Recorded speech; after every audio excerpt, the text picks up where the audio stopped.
Segunda Carta aos Coríntios. Capítulo 1.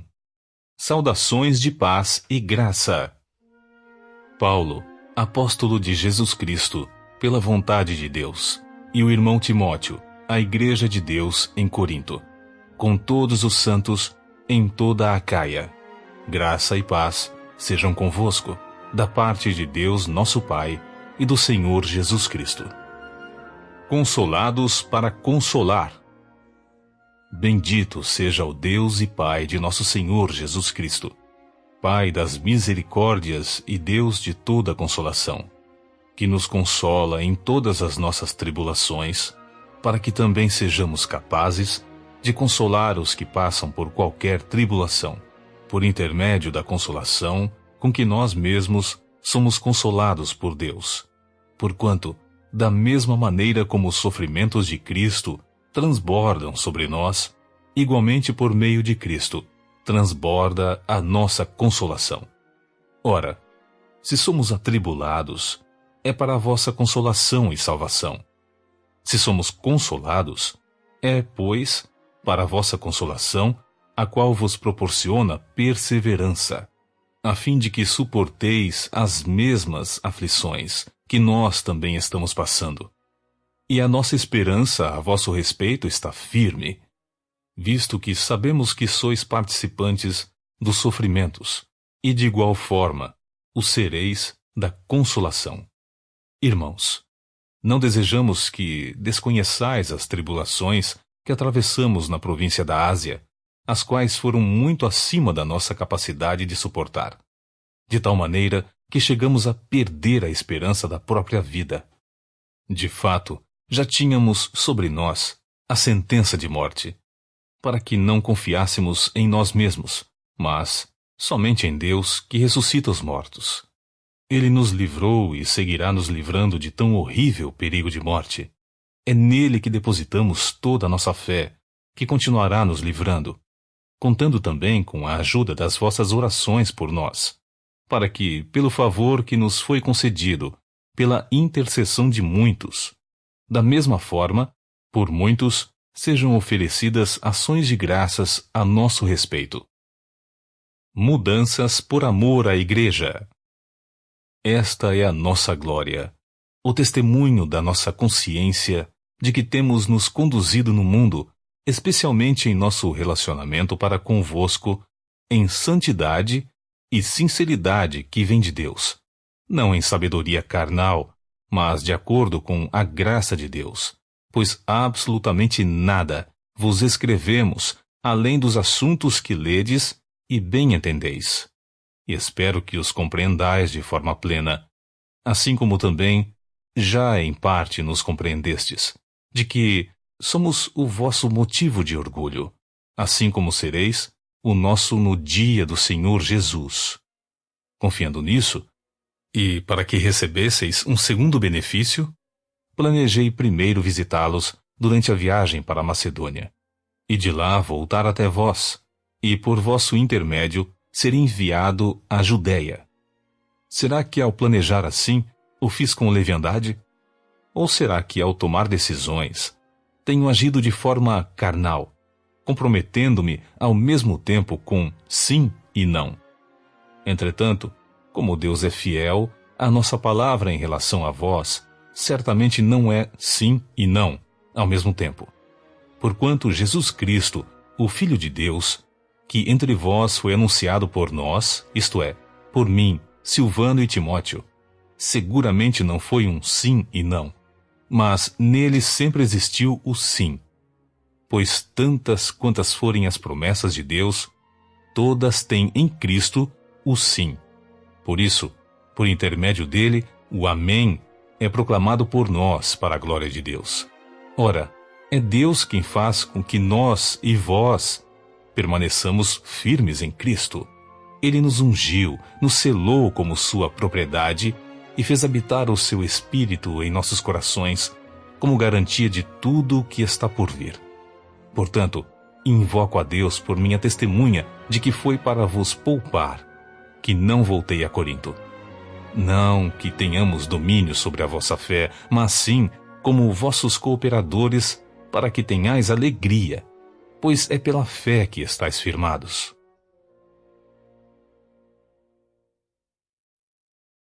Capítulo 2.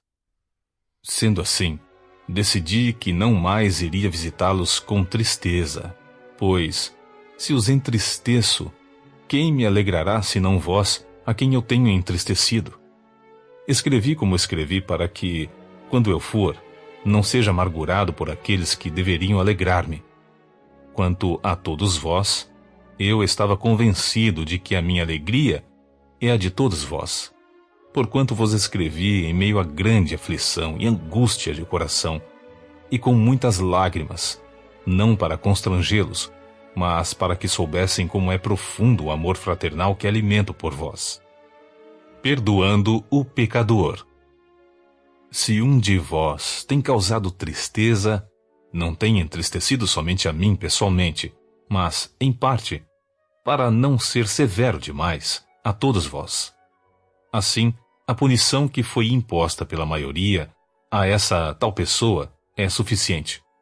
Agora, todavia, deveis perdoar e encorajá-lo, para que não seja dominado por amargura excessiva. Portanto, insisto convosco que confirmeis o vosso amor fraternal para com ele. Foi também por esse motivo que vos escrevi, ou seja, saber se, por meio dessa prova, seríeis obedientes em tudo. Se perdoardes alguma coisa a alguém, também eu perdoo, e aquilo que perdoei, se é que havia alguma falta a ser perdoada, perdoei na presença de Cristo por amor de vós, a fim de que Satanás não tivesse qualquer vantagem sobre nós, pois não ignoramos as suas artimanhas. Ministros da Nova Aliança.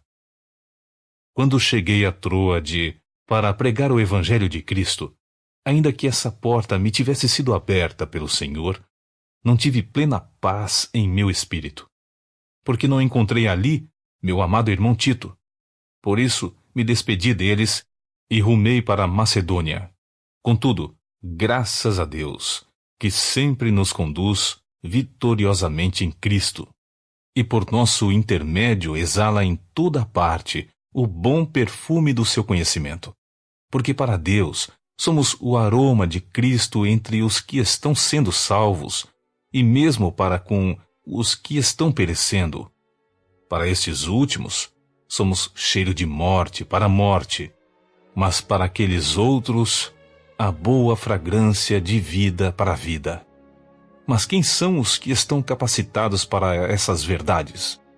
Ao contrário de muitos pregadores, não somos mercenários da palavra de Deus, mas anunciamos a Cristo com sinceridade, da parte de Deus e na sua presença. Capítulo 3. Será que com isso estamos tentando nos recomendar novamente a nós mesmos? Será que necessitamos, como alguns, de cartas de recomendação para vós ou de vossa parte? Vós mesmos sois a nossa carta, escrita em nosso coração, conhecida e lida por todos. Vós mesmos tendes demonstrado que sois uma carta de Cristo, resultante de nosso ministério, escrita não com tinta, mas com o Espírito do Deus vivo, não em tábuas de pedra, mas em tábuas de corações humanos. E é por intermédio de Cristo que temos tamanha confiança em Deus. Não que possamos reivindicar qualquer coisa com base em nossos próprios méritos, mas a nossa capacidade vem de Deus. Ele nos capacitou para sermos ministros de uma nova aliança. Não da letra, mas do Espírito, porque a letra mata, mas o Espírito vivifica. A relevância da nova aliança. Com letras sobre pedras foi gravado o ministério que trouxe a morte.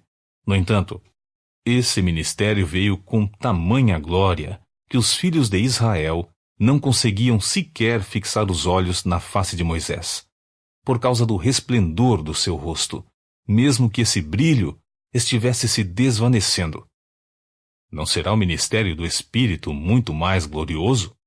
Ora, se o ministério que trouxe a condenação era glorioso, quanto mais ainda será o ministério que produz a justificação. Porquanto o que no passado foi glorioso, agora não tem o mesmo esplendor, quando comparado com essa glória insuperável. E se o esplendor que estava dissipando se manifestou em glória, quanto maior será a glória do que permanece. Sendo assim, visto que temos essa qualidade de fé, expressamos muita confiança. Não somos como Moisés, que se cobria com um véu sobre a face, para que os filhos de Israel não observassem que o resplendor em seu rosto estava se dissipando. E, por isso, a mente dos israelenses se fechou. Pois até hoje o mesmo véu permanece quando é lida a antiga aliança. Não foi retirado, porquanto é somente em Cristo que ele pode ser removido. De fato, até nossos dias, quando Moisés é lido, um véu cobre seus corações. Contudo, quando alguém se converte ao Senhor, o véu é retirado. O Senhor é o Espírito, e onde quer que o Espírito esteja, ali há liberdade. Mas todos nós, que com a face descoberta contemplamos, como por meio de um material espelhado, a glória do Senhor, conforme a sua imagem, estamos sendo transformados com glória crescente, na mesma imagem que vem do Senhor, que é o Espírito.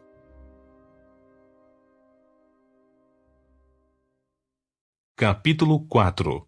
O apóstolo é fiel ao ministério.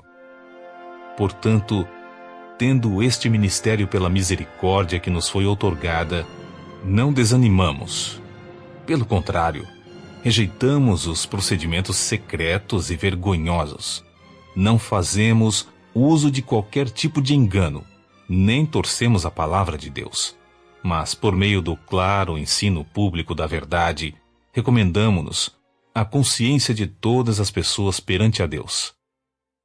Contudo, se o nosso evangelho está encoberto, para os que estão perecendo, é que está encoberto. O Deus desta presente era perversa cegou o entendimento dos descrentes, a fim de que não vejam a luz do Evangelho da glória de Cristo, que é a imagem de Deus. Pois não pregamos a nós mesmos, mas a Jesus Cristo, o Senhor, e a nós mesmos como vossos servos por causa de Jesus.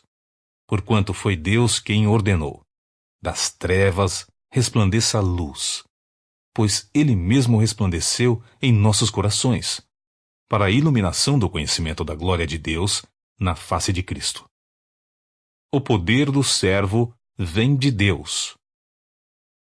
Temos, porém, esse tesouro em vasos de barro, para demonstrar que este poder, que a tudo excede, provém de Deus e não de nós mesmos. Sofremos pressões de todos os lados, contudo, não estamos arrasados. Ficamos perplexos com os acontecimentos, mas não perdemos a esperança. Somos perseguidos, mas jamais desamparados. Abatidos, mas não destruídos. Trazendo sempre no corpo o morrer de Jesus, para que a vida de Jesus, da mesma forma, seja revelada em nosso corpo. Pois nós, que estamos vivos, somos cotidianamente entregues à morte por amor a Jesus, para que a sua vida também se manifeste em nosso corpo mortal. De maneira que em nós opera a morte, entretanto em vós a vida. Assim está escrito: Cri, por isso declarei. Com esse mesmo espírito de fé, nós igualmente cremos, e por esse motivo falamos. Temos certeza de que aquele que ressuscitou o Senhor Jesus dentre os mortos, da mesma forma nos ressuscitará com ele e nos apresentará convosco. Tudo isso é para o vosso benefício, para que a graça, que está alcançando mais e mais pessoas, faça transbordar as muitas ações de graça para a glória de Deus. O motivo e efeito das aflições. Portanto, não desanimemos. Ainda que o nosso exterior esteja se desgastando, o nosso interior está em plena renovação, dia após dia. Pois as nossas aflições, leves e passageiras, estão produzindo para nós uma glória incomparável de valor eterno. Sendo assim, fixamos nossos olhos não naquilo que se pode enxergar, mas nos elementos que não são vistos, pois os visíveis são temporais, ao passo que os que não se veem são eternos. Capítulo 5. A morada eterna do cristão. Estamos certos de que, se esta nossa temporária habitação terrena em que vivemos for destruída, temos da parte de Deus um edifício, uma casa eterna nos céus, não construída por mãos humanas. Enquanto estivermos morando nessa tenda, gememos, almejando ser revestidos da nossa morada celestial. Porquanto, se de verdade estivermos vestidos, não seremos surpreendidos sem roupa. Porque, enquanto estivermos residindo nesse tabernáculo, murmuramos e somos angustiados, pois não queremos ser despidos, mas sim revestidos da nossa casa celestial, para que aquilo que é mortal seja completamente absorvido pela vida. Ora, foi Deus mesmo quem nos preparou para isso, e concedeu-nos o Espírito como plena garantia do que está por vir. Portanto, andamos sempre confiantes, cientes de que, enquanto presentes nesse corpo, estamos distantes do Senhor, pois vivemos por fé e não pelo que nos é possível ver. Sendo assim, caminhamos em confiança e preferimos estar ausentes desse corpo para estarmos completamente presentes com o Senhor. Por isso, temos a ambição de lhe sermos agradáveis, quer estejamos vivendo nesse corpo, quer o deixemos. Porquanto, todos nós deveremos comparecer diante do tribunal de Cristo, a fim de que cada um receba o que merece em retribuição pelas obras praticadas por meio do corpo, quer seja o bem, quer seja o mal. Perfeita reconciliação com Deus. Portanto, compreendendo o que significa temer ao Senhor, procuramos persuadir todas as pessoas.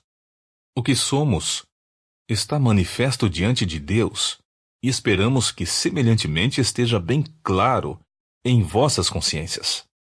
Não estamos tentando outra vez nos recomendar a vós, mas vos concedemos a oportunidade de vos orgulhardes por nossa causa, de maneira que tenhais resposta para os que se orgulham das aparências, e não do que está no coração.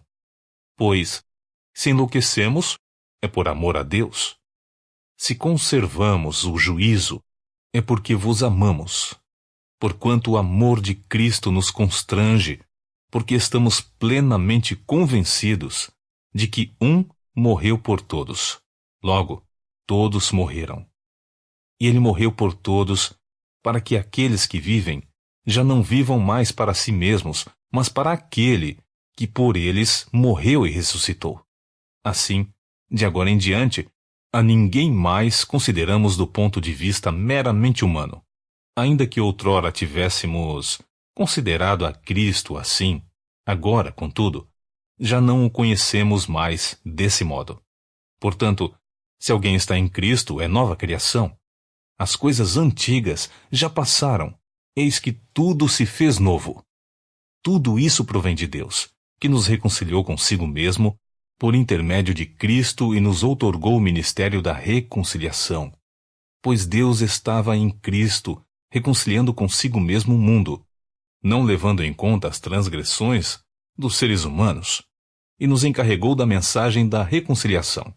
Portanto, somos embaixadores de Cristo, como se Deus vos encorajasse por nosso intermédio. Assim, vos suplicamos em nome de Cristo, que vos reconcilieis com Deus. Deus fez daquele que não tinha pecado algum a oferta por todos os nossos pecados, a fim de que nele nos tornássemos justiça de Deus.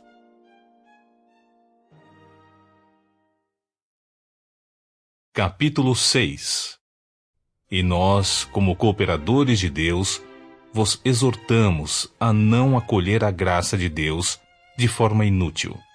Porquanto diz o Senhor: Eu te ouvi no tempo oportuno, e te socorri no dia da salvação. Com certeza vos afirmo que esse é o momento propício. Agora é o dia da salvação. As marcas do ministério. Não damos motivo de escândalo em atitude alguma, a fim de que nosso ministério não seja achado em falta. Ao contrário, como servos de Deus, recomendamo-nos de todas as maneiras em muita perseverança em sofrimentos, privações e tristezas, em açoites, prisões e tumultos, em trabalhos árduos, noites sem dormir e jejuns, em pureza, conhecimento, paciência e bondade, no Espírito Santo e no amor sincero, na palavra da verdade e no poder de Deus, com as armas da justiça, tanto no ataque como na defesa, por honra e por desonra, por difamação e por boa reputação, tidos por desonestos, mas sendo verdadeiros, como desconhecidos, porém bem conhecidos, caminhando como quem está prestes a morrer.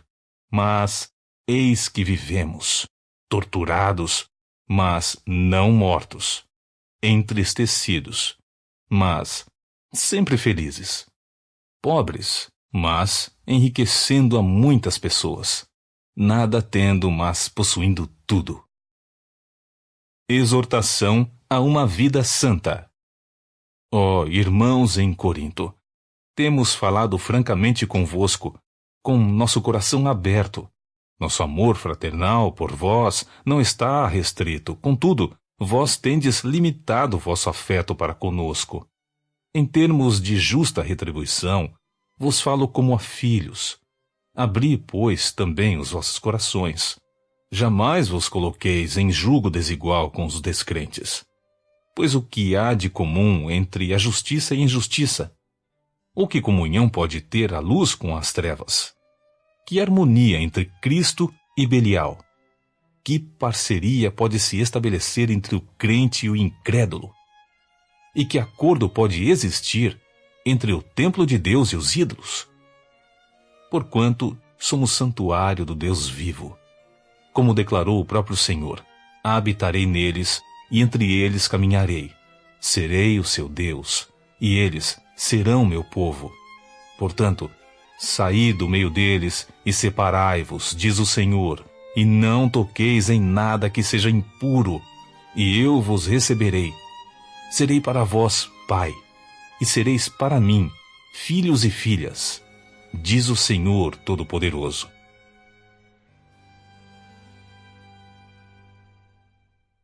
Capítulo 7. Amados, visto que temos essas promessas, purifiquemo-nos de tudo que possa contaminar o corpo, e por conseguinte a alma, aperfeiçoando a santidade no temor de Deus. Consolo em meio às aflições.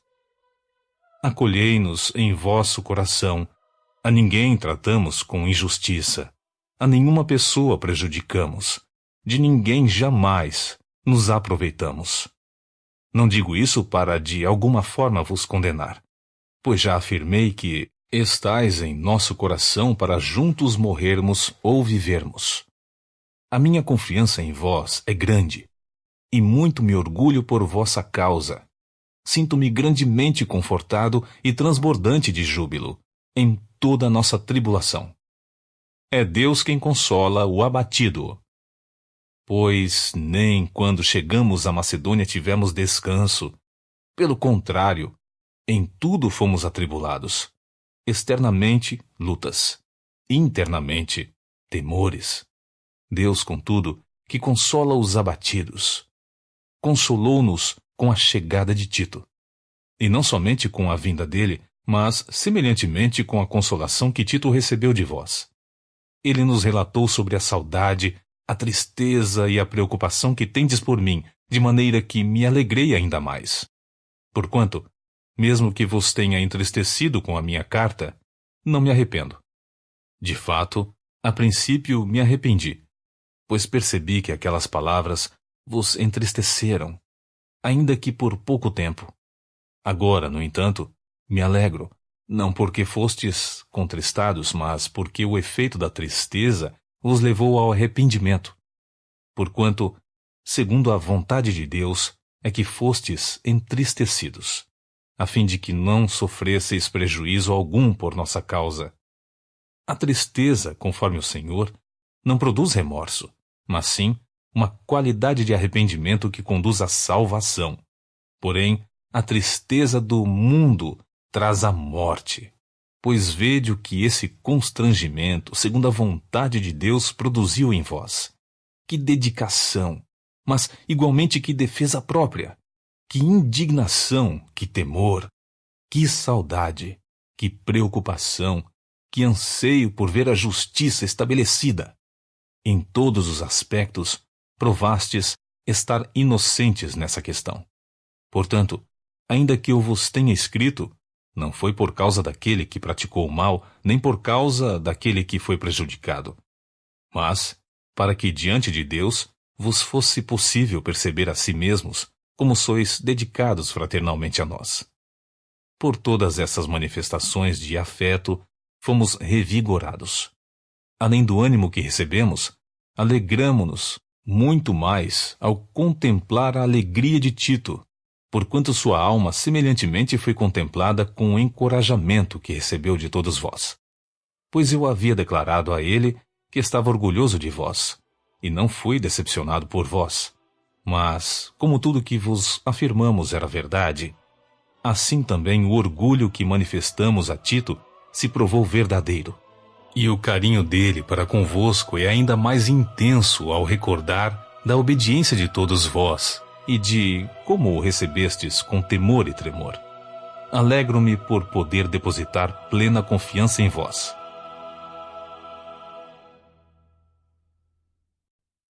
Capítulo 8. Contribuir com generosidade. Agora, irmãos, desejo que tenhais pleno conhecimento da graça que Deus concedeu às igrejas da Macedônia. No meio da mais severa tribulação, a grande alegria e a extrema pobreza deles transbordaram em rica generosidade, porquanto posso dar testemunho de que contribuíram de livre vontade na medida de seus bens, e até mesmo acima disso, pois nos solicitaram com muita insistência o privilégio de participar da assistência em favor dos santos. E não simplesmente fizeram o que esperávamos, mas primeiramente deram a si mesmos ao Senhor e a nós pela vontade de Deus. De tal maneira que pedimos a Tito que, assim como já havia começado, semelhantemente, completasse essa expressão de graça da vossa parte. Todavia, assim como tendes transbordado em tudo, em fé, em palavra, em conhecimento, em toda a dedicação e no amor que temos despertado em vós, vede que igualmente transbordeis nesse privilégio de contribuir. Não vos digo isso como quem dá ordens, mas para provar a sinceridade do vosso amor, mediante a comparação com a dedicação de outros. Pois conheceis a graça de nosso Senhor Jesus Cristo, que sendo rico, tornou-se pobre por vossa causa, para que fosseis enriquecidos por sua pobreza. Portanto, esse é o meu conselho. Convém que façais vossas contribuições, já que desde o ano passado fostes os primeiros, não somente a contribuir, mas também a sugerir esse plano de cooperação. Agora, pois, completai a obra, a fim de que a forte disposição de realizá-la seja igualada ao zelo em concluí-la, de acordo com os bens que possuís. Porque se existe disposição, isso é aceitável conforme o que alguém possui, e não segundo o que não tem. Entretanto, nosso desejo não é que outros sejam aliviados, enquanto sejais sobrecarregados, mas que haja justo equilíbrio. No presente momento, a vossa fartura suprirá a grande necessidade deles, para que, de igual modo, a abundância deles venha a suprir a vossa privação, e assim haja igualdade. Como está escrito, quem muito havia colhido, não o fez em excesso, para que nada faltasse a quem pouco recolhera. Zelo na coleta das ofertas. Agradecemos a Deus por ter colocado no coração de Tito a mesma dedicação por vós, pois Tito não apenas aceitou a nossa solicitação, mas já partiu para vos visitar, com muito entusiasmo e por iniciativa própria. E juntamente com ele estamos enviando o irmão, que é recomendado por todas as igrejas, por seu serviço no Evangelho. E não apenas por esse motivo, mas ele também foi escolhido pelas igrejas para ser nosso companheiro de viagem. Enquanto ministramos essa graça para a glória do Senhor e para demonstrar nossa boa vontade, o nosso cuidado é evitar que alguém nos acuse em relação ao modo de administrar essa generosa oferta, pois estamos empregando todo o zelo necessário para fazer o que é correto, não somente aos olhos do Senhor, mas também perante aos olhos dos homens. Além de tudo, estamos enviando com eles o nosso irmão que, muitas vezes e de várias maneiras, já nos provou ser zeloso, e agora ainda mais dedicado por causa da grande confiança que ele tem em vós. Quanto a Tito, ele é meu companheiro e cooperador para convosco. Quanto a nossos irmãos, eles são apóstolos das igrejas e glória para Cristo. Portanto, diante das demais igrejas, manifestai a esses irmãos a prova do amor que tendes e a razão do orgulho que temos de vós.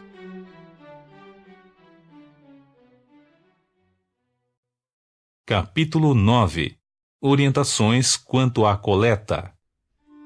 Ora, quanto à assistência em favor dos santos, não há necessidade de que vos escreva, porquanto estou convicto da vossa total disposição, da qual me orgulho de vós diante dos macedônios, informando que a Acaia está pronta para contribuir desde o ano passado. E a vossa dedicação tem incentivado muitos outros. No entanto, estou enviando esses irmãos com o propósito de que nosso orgulho por vós, nesse aspecto, não se torne inútil, a fim de que estejais preparados, como afirmei que de fato estariam, a fim de que, se alguns macedônios forem comigo e os encontrarem despreparados, nós, para não vos mencionar, não sejamos envergonhados por tanta confiança que depositamos em vós. Sendo assim, considerei necessário pedir a esses irmãos que vos visitassem e preparassem de antemão a vossa contribuição, que já havia sido prometida para que esteja pronta como oferta generosa e não como algo arrancado da avareza. Semeando e colhendo fartura. Lembrai-vos, aquele que pouco semeia, igualmente colherá pouco, mas aquele que semeia com generosidade, da mesma forma colherá com fartura. Cada pessoa coopere conforme tiver proposto em seu coração, não com pesar ou por constrangimento, pois Deus ama o doador que contribui com alegria, certos de que Deus é poderoso para fazer que toda a graça vos seja acrescentada, a fim de que, em todas as áreas da vida, em todo o tempo, tendo todas as vossas necessidades satisfeitas, transbordeis em toda boa obra, como está escrito: distribuiu, doou dos seus bens aos necessitados. A sua fidelidade será eternamente reconhecida. Aquele que oferta a semente ao que semeia, e pão ao que tem fome, também vos suprirá e multiplicará a semente e fará desenvolver os frutos da vossa fidelidade. Sereis enriquecidos em todas as áreas de vossas vidas, a fim de que possais ser generosos em qualquer ocasião, e por nosso intermédio, a vossa boa vontade resulte em ações de graças a Deus. Porquanto, ao ministrar essa assistência, não apenas estais suprindo as necessidades dos santos, mas, semelhantemente, promovendo o transbordamento de variadas expressões de louvor e gratidão a Deus. Por intermédio dessa prova de verdadeiro serviço ministerial, muitos outros louvarão a Deus pela obediência que acompanhava a vossa confissão do Evangelho de Cristo e pela generosidade do vosso coração em compartilhar vossos bens com eles e com todos os outros. E eles, orando em vosso favor, demonstram a profunda afeição que têm por vós, por causa da extraordinária graça de Deus que vos foi concedida. Graças a Deus, por nos haver oferecido seu maior e mais indescritível dom.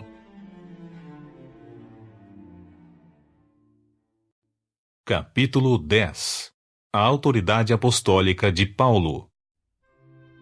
E eu mesmo, Paulo, vos rogo pela paciência e bondade de Cristo, eu, que segundo dizem, quando vos confronto face a face sou humilde, entretanto, quando ausente sou ousado no falar.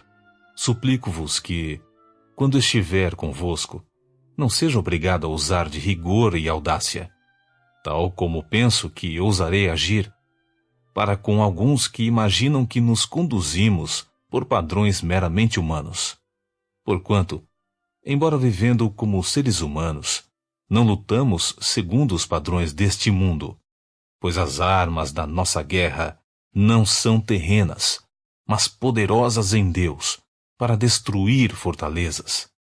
Destruímos vãs filosofias e arrogância que tentam levar as pessoas para longe do conhecimento de Deus, e dominamos todo o pensamento carnal para torná-lo obediente a Cristo. E estaremos preparados para repreender qualquer atitude rebelde, assim que alcançardes a perfeita obediência. Por ora, observais tão somente a aparência externa dos eventos. Se alguém está convicto de que pertence a Cristo, deveria considerar esse fato. Assim como essa pessoa, nós também somos propriedade de Cristo. Pois ainda que eu tenha me gloriado um pouco mais da autoridade que o Senhor nos outorgou, não me envergonho desse sentimento, pois essa autoridade é para edificá-los, e não para destruí-los. Não desejo que vos pareça que minha intenção é amedrontá-los com minhas cartas. Pois, como alardeiam alguns, as cartas deles são duras e exigentes. Contudo, ele pessoalmente não impressiona, e sua pregação é desprezível. Considerem tais pessoas que aquilo que somos em carta quando estamos distantes, seremos em atitudes quando estivermos presentes. Pois não ousamos igualarmos-nos ou compararmos-nos com alguns que se recomendam a si mesmos. Entretanto, estes, medindo-se e comparando-se entre si, demonstram quão faltos de sabedoria são. Nós, porém, não nos orgulharemos além do limite adequado, mas limitaremos nosso gloriar ao âmbito da ação que Deus mesmo nos confiou, o qual vos alcança inclusive. Com certeza, não estamos indo longe demais em nosso orgulho.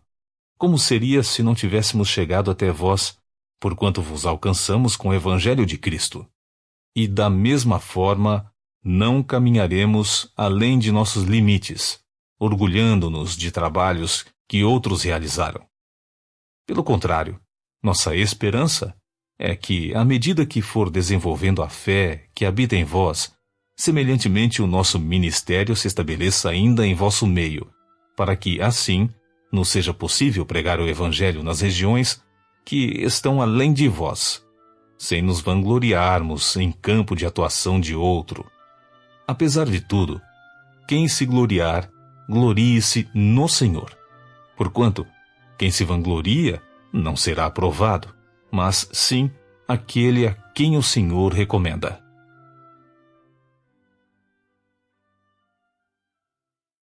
Capítulo 11. Cuidado com a lábia do diabo. Quisera eu me suportasseis ainda um pouco mais na minha loucura. Rogo-vos que sejais pacientes comigo, pois tenho verdadeiro ciúme de vós, e esse zelo vem de Deus, pois vos consagrei em casamento a um único esposo, que é Cristo, a fim de vos apresentar a Ele como virgem pura. Entretanto, receio que, assim como a serpente enganou Eva com sua astúcia, também a vossa mente seja de alguma forma seduzida, e se afaste da sincera e pura devoção a Cristo. Porquanto, se alguém vos tem pregado um Jesus que não é aquele que ensinamos, ou se recebeis um outro Espírito, que não o Espírito que creio, terdes recebido ou ainda um Evangelho diferente do que tendes abraçado, a tudo isso muito facilmente tolerais. Contudo, não me julgo em nada inferior a esses eminentes apóstolos. Pois, ainda que não use de eloquente oratória, no entanto, não me falta conhecimento. Em verdade, nós vos temos demonstrado isso em todo tipo de situação. Será que cometi algum pecado ao humilhar-me com o propósito de vos exaltar, pois vos preguei gratuitamente o Evangelho de Deus? Para vos servir, despojei outras igrejas de seus recursos, recebendo delas sustento financeiro. Mas quando estava presente convosco e passei necessidade financeira, não me permiti ser pesado a ninguém, pois quando os irmãos vieram da Macedônia, supriram toda a minha necessidade. Em tudo, evitei ser um peso para vós, e assim continuarei a caminhar. Tão certo como a verdade de Cristo está em mim, absolutamente ninguém na região da Acaia poderá privar-me dessa glória. Por quê? Será porque não vos tenho dedicado amor fraternal? Ora, Deus sabe que vos amo. O que faço e seguirei fazendo tem o objetivo de não dar oportunidade aos que procuram ocasiões de serem considerados iguais a nós nas obras de que se orgulham, porquanto tais homens são falsos apóstolos, obreiros desonestos, fingindo-se apóstolos de Cristo. E essa atitude não é de admirar, pois o próprio Satanás se disfarça de anjo de luz. Portanto, não é surpresa alguma que seus serviçais finjam que são servos da justiça. O fim dessas pessoas será de acordo com o que as suas ações merecem. Fracos na carne, fortes em Cristo. Afirmo uma vez mais que ninguém me considere louco, mas, se assim pensais, recebei-me como quem acolhe a um fraco de juízo, pois assim, ao menos, terei algo de que me orgulhar. Ao declarar esse orgulho, não estou fazendo segundo o Senhor, mas como quem perdeu a sensatez. Considerando que há muitos que se orgulham de acordo com padrões mundanos, ora, eu de igual modo posso me orgulhar. Assim, vós que sois tão lúcidos, certamente sabeis acolher os desequilibrados. Porquanto, de fato, acolheis até quem vos escraviza ou vos explora, ou aqueles que sobre vós se exaltam, e até mesmo suportais quem vos esbofeteia. Para minha vergonha, devo admitir que fomos fracos. Todavia, naquilo em que todos os outros se atrevem a orgulhar-se, falando como louco, também me atrevo. Ora, são eles hebreus? Eu também sou. São israelitas? Eu também sou. São descendentes de Abraão? Eu também sou. São servos de Cristo? Eu ainda mais. Me expresso como se estivesse enlouquecido, pois trabalhei muito mais. Fui encarcerado mais vezes, fui açoitado mais severamente, em perigo de morte várias vezes. 5 vezes recebi dos judeus 39 açoites. 3 vezes fui espancado com varas. 1 vez fui apedrejado. 3 vezes sofri naufrágio. Passei 1 dia e 1 noite exposto à fúria do mar. Muitas vezes passei por perigos em viagens, perigos em rios, perigos entre assaltantes, perigos entre meus próprios compatriotas, perigos entre os gentios, perigos na cidade, perigos no deserto, perigos no mar, perigos entre falsos irmãos.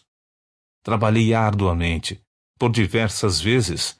Fiquei sem dormir, passei fome e sede, e muitas vezes atravessei longos períodos em jejum, suportei frio e nudez. Além de tudo isso, pesa diariamente sobre mim a responsabilidade que tenho para com todas as igrejas. Ora, quem se enfraquece, que eu semelhantemente não me sinta enfraquecido? Quem se escandaliza, que eu de igual forma não fique indignado? Se, portanto, devo me orgulhar, então que seja nas atitudes que revelam minha própria fraqueza. O Deus e Pai do Senhor Jesus, que é bendito por toda a eternidade, sabe que não estou falseando a verdade. Em Damasco, o governador da cidade, sob a autoridade do rei Aretas, vigiava a cidade dos damascenos com o firme propósito de prender-me. Todavia, através de uma janela, desceram-me muralha abaixo dentro de um cesto, e assim fui livrado das mãos dele.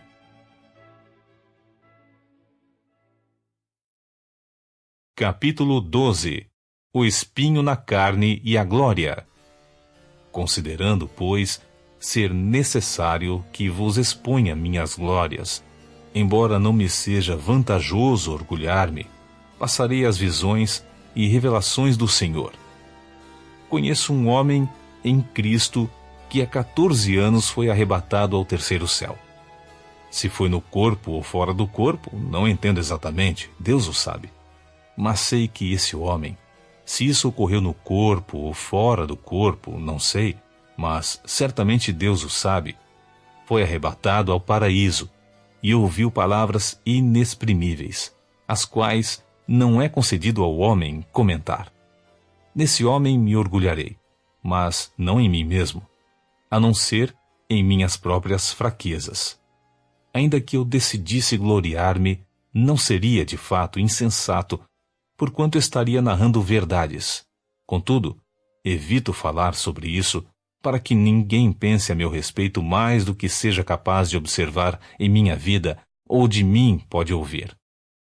E para impedir que eu me tornasse arrogante por causa da grandeza dessas revelações, foi-me colocado um espinho na carne, um mensageiro de Satanás para me atormentar.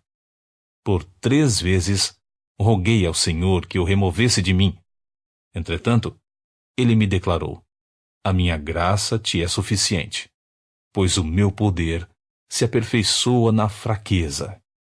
Sendo assim, de boa vontade me gloriarei nas minhas fraquezas, a fim de que o poder de Cristo repouse sobre mim.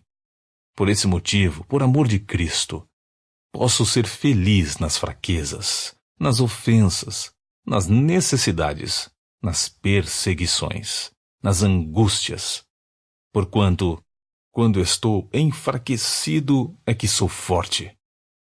As credenciais do apóstolo. Tornei-me insensato porque vós me obrigastes a isso. De fato, eu devia ser recomendado por vós, visto que em nada fui inferior aos superapóstolos, mesmo considerando que eu nada seja. Os sinais distintivos de um apóstolo foram demonstrados entre vós com grande perseverança, por meio de obras extraordinárias, maravilhas e milagres. Assim, em que fostes inferiores às outras igrejas, a não ser no fato de que eu mesmo jamais ter me constituído num peso para vós.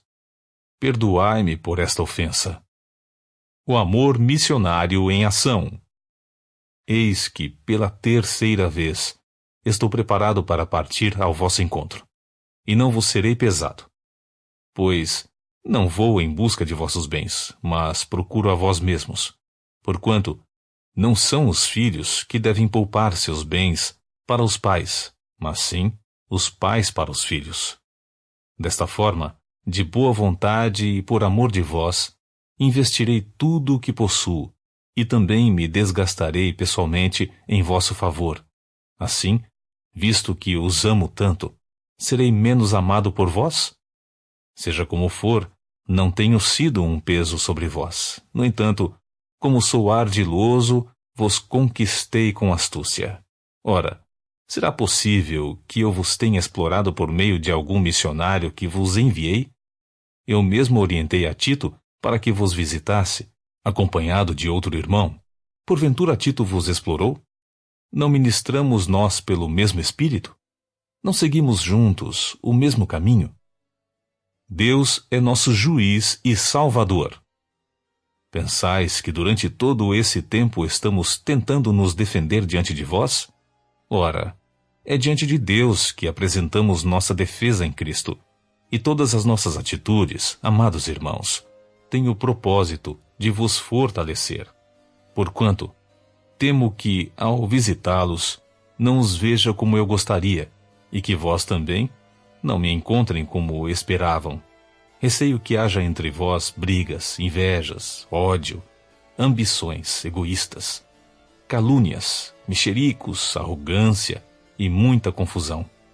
Temo ainda de que, quando estiver convosco outra vez, o meu Deus me humilhe diante de vós, e que eu lamente por muitos dos que pecaram anteriormente e que ainda não chegaram à conclusão que precisam se arrepender da impureza, das relações sexuais ilícitas e da devassidão moral que viviam praticando.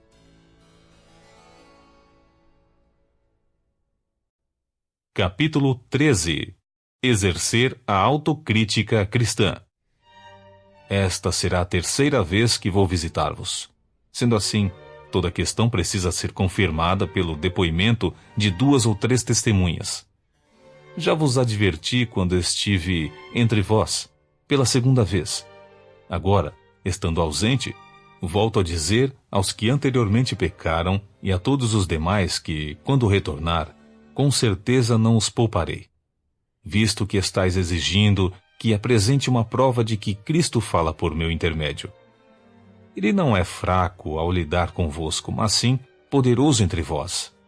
Porque, apesar de haver sido crucificado em fraqueza, ele vive, e isso pelo poder de Deus. Semelhantemente, somos fracos nele, mas, pelo poder de Deus, viveremos com ele para vos servir. Examinai, portanto, a vós mesmos, a fim de verificar se estáis realmente na fé. Provai a vós mesmos. Ou não percebeis que Jesus Cristo está em vós, a não ser que já estejais reprovados? Mas tenho a esperança de que compreendais que nós não fomos reprovados. Agora, oramos a Deus para que não pratiqueis mal algum, não para que os outros observem que temos sido aprovados, mas para que façais o que é correto, embora pareça que tenhamos falhado. Porquanto nada podemos fazer contra a verdade, mas somente a favor dela. Pois nos alegramos quando somos enfraquecidos, e vós sois fortalecidos. Rogamos por vosso aperfeiçoamento contínuo. Por esse motivo escrevo estas palavras, estando ausente, para que, quando eu estiver convosco pessoalmente, não necessite ser rigoroso no uso da autoridade que o Senhor me outorgou para edificá-los, e não para destruí-los. Saudações finais aos Coríntios.